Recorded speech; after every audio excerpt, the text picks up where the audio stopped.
There's a certain kind of person who doesn't raise their voice even when the world seems to be falling apart. They don't argue, they don't panic, they don't rush to prove themselves right. They just breathe.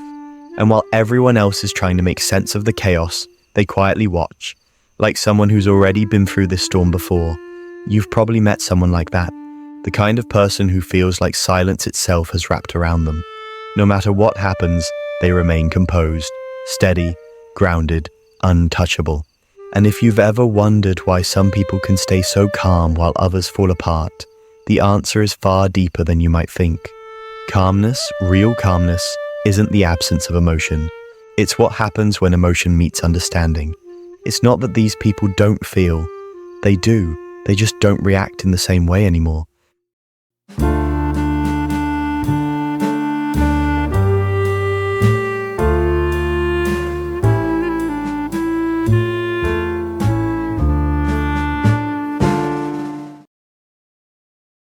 Once you've seen enough, once you've hurt enough, once you've realized that panic doesn't solve anything, you stop fighting storms that can't be controlled. You learn to stand still in the rain instead. That's the psychology of calm people. They weren't born this way. They became this way. See, people who are always calm usually went through phases where they weren't. They were overthinkers once. They cared too much. They tried to control everything, fix everything, please everyone. And every time they tried, they learned the same lesson. That life doesn't bend to your will no matter how hard you push. At some point, they stopped trying to control the ocean and instead they learned to surf it. That's what calm really is. Not indifference, but emotional wisdom. Psychologists often describe this as emotional regulation, but that term doesn't quite capture the soul of it. It's not just about suppressing emotion or pretending everything's fine. It's about understanding emotion so deeply that it no longer has control over you. Calm people aren't emotionless, they're emotionally fluent. They've learned the language of their mind. They can feel anger without exploding, sadness without drowning, and uncertainty without losing balance. Because inside their mind, there's a small voice that whispers, "This too will pass." And that voice isn't blind optimism, it's memory. They've lived through enough to know that even the worst moments fade, that panic doesn't speed up healing, and that peace isn't found in control, but in acceptance. Most people misunderstand calm people. They think calm means cold, but in truth it often means compassionate. Calm people are the ones who hold space for others when everyone else is panicking. They're the ones who can say, "It's okay," and mean it, not because they don't care, but because they know chaos isn't permanent. There's a kind of quiet strength in that. It's the strength of restraint, of knowing that not every battle deserves your energy. Not every insult deserves a reply, and not every storm deserves fear. It's the strength of choosing peace, even when your instincts want to fight. But let's go deeper. Why do some people reach this state while others constantly find themselves overwhelmed? The answer lies in a part of the brain called the amygdala, the center of fear and emotional response. In people who've practiced mindfulness or been through emotionally intense experiences, the amygdala becomes more balanced. It still signals danger, but it no longer hijacks their entire system. Their prefrontal cortex, the rational thinking part of the brain, learns to step in before the emotion takes over. In other words, calm people have trained their minds to pause between feeling and reacting. That pause is their superpower. It's why, in an argument, they can hear something hurtful and not immediately strike back. It's why they can sit in uncertainty without needing to fill the silence.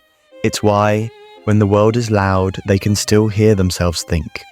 That pause, that moment of stillness, is where wisdom lives. But here's what's fascinating. Calm people often weren't taught to be this way through books or therapy. Many learned it the hard way, through heartbreak, through disappointment, through realizing that reacting quickly often made things worse. At some point, they got tired of their own chaos. They got tired of overreacting, regretting, apologizing, explaining. They reached a point where peace became more important than being right.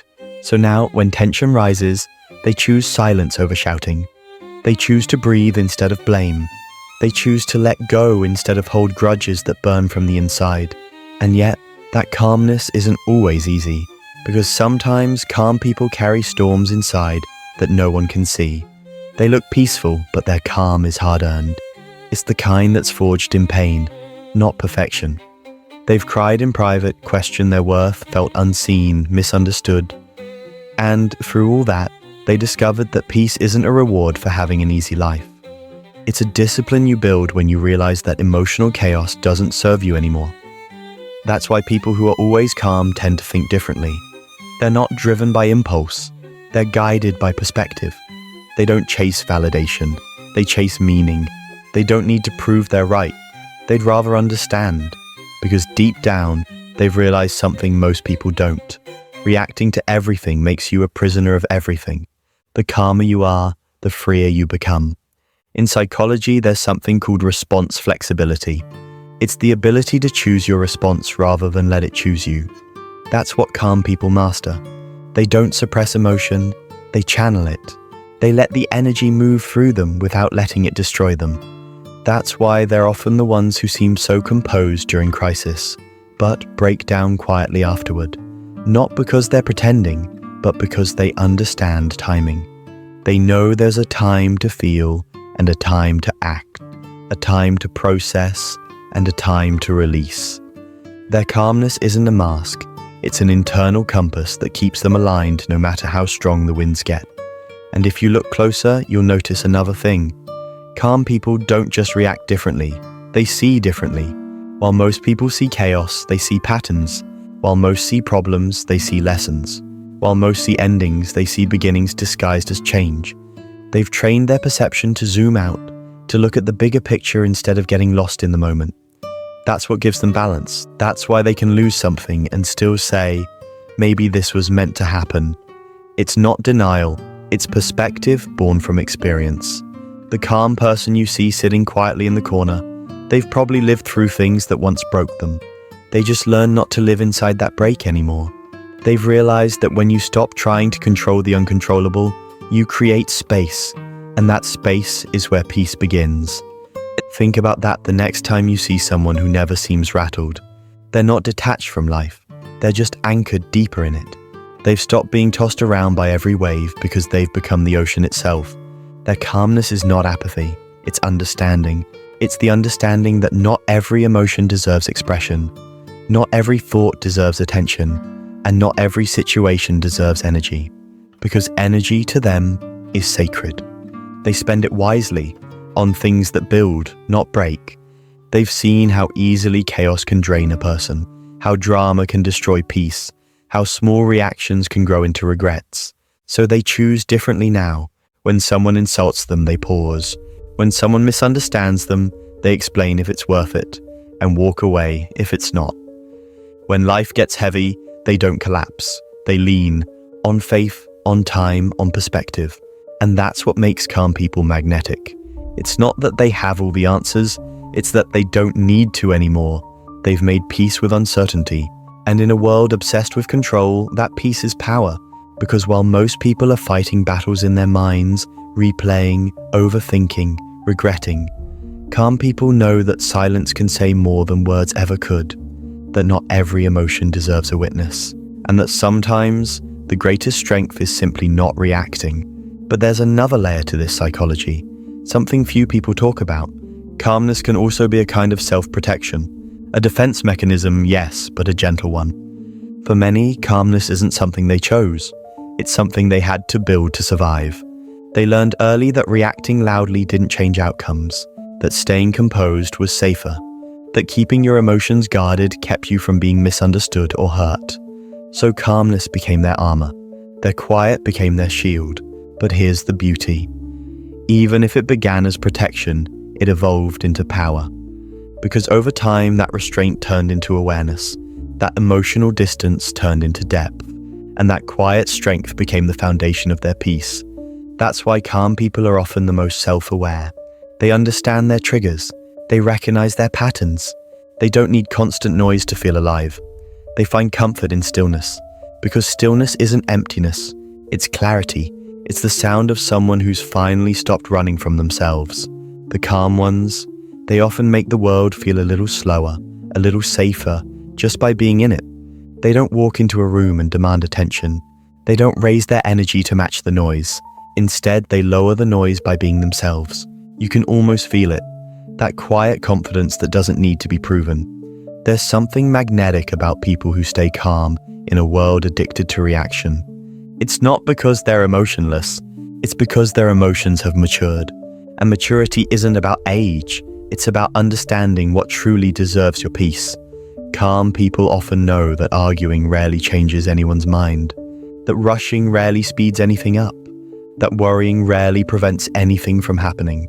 So they let go of what doesn't serve them, not because they don't care, but because they finally learn the cost of caring about everything. The calm person has probably already lived through what you're panicking about. They've already faced the heartbreak, the loss, the rejection, the fear. They've seen that life continues even after the moments that once felt unbearable, and that realization becomes their peace. It's not that they expect life to be easy, they've just stopped expecting it to be fair, and that shift alone removes half of life's chaos. When something bad happens, most people spiral into why me, but the calm person thinks, why not me? Not out of defeat, but out of understanding that life happens to everyone, and resisting that truth only multiplies the suffering. They've discovered a truth hidden deep in human psychology, that pain without resistance is just sensation, but pain with resistance becomes suffering. So they stopped resisting what is. They've accepted the flow of life, not as passive observers, but as active participants who know when to move and when to wait. Because calmness isn't passivity, it's control in its highest form, the control of self. They've learned to separate the external world from their internal one.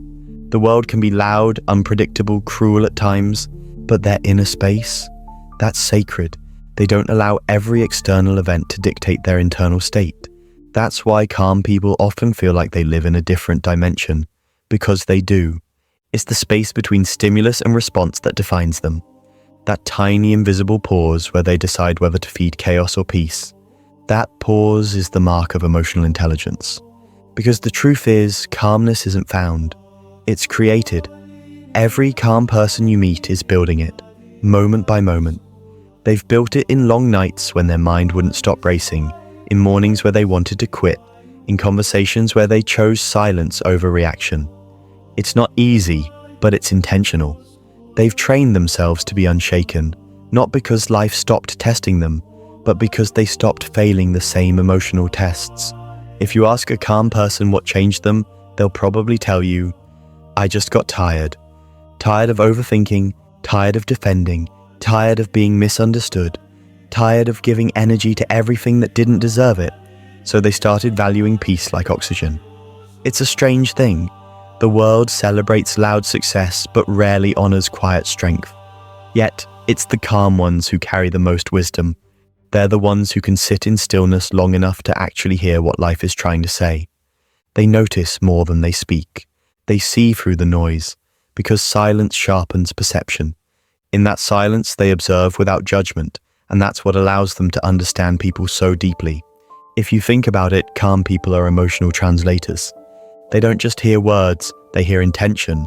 They don't just see behavior, they see the wound behind it. They don't just react to energy, they absorb, decode, and release it. That's why talking to them feels like therapy. You feel seen, not analyzed, understood, not judged, because they're not listening to respond, they're listening to understand. That kind of listening requires stillness, and stillness requires strength, because it's hard to stay centered when others are spinning. It's hard to remain soft when the world keeps trying to harden you. But calm people do it anyway, not because it's easy, but because they know it's necessary.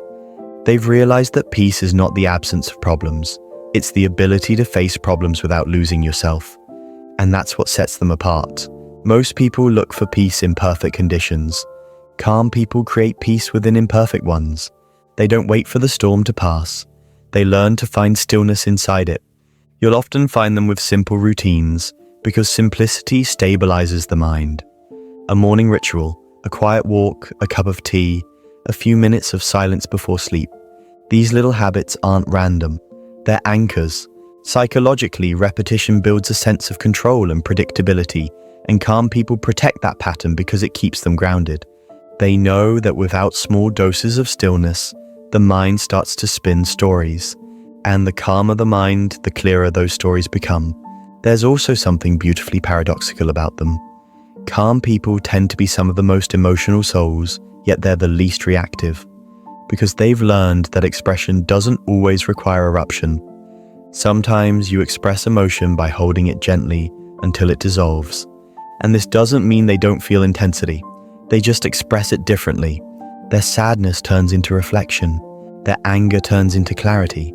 Their fear turns into faith. That alchemy, the ability to transform emotion into awareness, is the core of calmness. It's what separates emotional maturity from emotional chaos. But here's something even deeper. Calmness doesn't only change how you feel. It changes how people treat you. When you stay calm, you become harder to manipulate. You become unpredictable to those who rely on emotional reactions.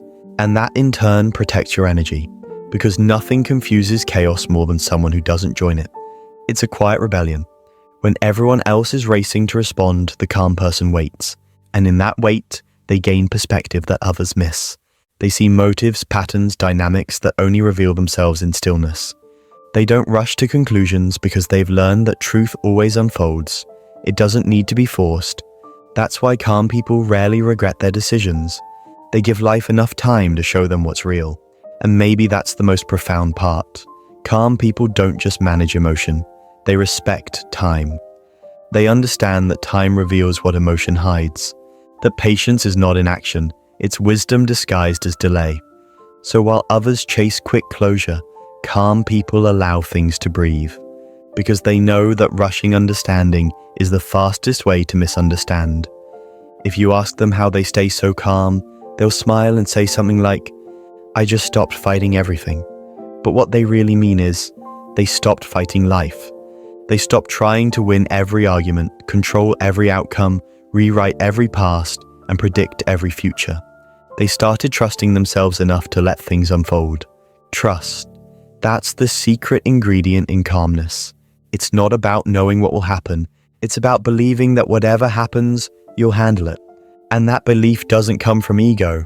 It comes from experience, from surviving enough storms to know you'll survive the next one too. That's why calm people often radiate quiet confidence. Not loud, showy confidence, but the kind that feels like gravity. It's not in their words, it's in their presence. You just feel safe around them, because their energy tells you it's okay. We don't have to rush. We don't have to fight. We can just be. And maybe that's what the world needs more of. People who don't add to the noise. People who can pause before reacting, breathe before speaking, and listen before judging. Imagine if everyone learned to do that. Just for a day, the world would sound a lot quieter. And maybe, just maybe, that silence would heal more than words ever could. But let's be real. Staying calm isn't easy. Even the calmest people lose their balance sometimes. They get angry, they break down, they feel doubt. But the difference is they know how to return to stillness. They don't stay lost in emotion. They observe it, understand it, and let it pass. That's the cycle. Awareness, acceptance, release. Because true calm isn't about never being shaken. It's about always finding your way back. The calm ones know that emotions are waves, not walls. You can't stop them from coming, but you can choose how to surf them. So they ride the rise and fall of life with grace, never letting one wave define the entire ocean. They've learned that happiness and pain are temporary visitors, both welcome, both fleeting. And in that acceptance, they find peace that doesn't depend on what happens next. That's why calm people often feel timeless, as if they've stepped outside the race everyone else is running. Because in a way, they have. They're not chasing peace anymore. They've become it. And maybe you felt that pull too. That quiet voice inside that says, "I just want peace." Maybe you've reached the point where chaos no longer excites you, where silence feels like safety, and where you'd rather understand than argue. That's not weakness, that's growth. Because calmness isn't something you're born with, it's something you grow into. And once you do, the world changes color. You stop needing noise to feel alive. You start valuing quiet moments, gentle people, slower days. You begin to measure success not by how much you achieve, but by how peacefully you live. And the best part, the calmer you become, the more clearly you see. People, patterns, purpose. You start noticing how much of life is noise pretending to be important. And once you see that, it's hard to unsee it. So you begin simplifying. You declutter your thoughts, your space, your relationships. You choose less, and somehow it feels like more. Because calm people know that the goal isn't to have a perfect life, it's to have a peaceful mind. And peace doesn't come from fixing everything outside of you. It comes from learning to rest within yourself, even when nothing outside makes sense. That's what makes calm people rare. Not their lack of emotion, but their understanding of it. They don't escape the storm, they become the stillness inside it. They don't control the wind, they learn to move with it. They don't fear uncertainty, they see it as part of the dance. And maybe that's the message we all need. That calmness isn't found at the end of the journey. It's found when you stop running and decide to be fully here, right now. Because life will always test you. It will shake you, challenge you, break your rhythm. But every time it does, you have a choice, to react or to return. And every time you choose to return to calm, you become a little stronger, a little wiser, a little freer. So if you've ever been told you're too calm, take it as a compliment. It means you've mastered the art of emotional balance in a world that thrives on reaction. It means you've learned to see the storm without becoming it. And it means you've found the kind of strength that doesn't shout. It simply is. Because calmness is not emptiness. It's fullness without noise. It's power without aggression. It's emotion without chaos. And the people who carry that energy, they're the ones who remind the rest of us that peace is still possible. Even here, even now.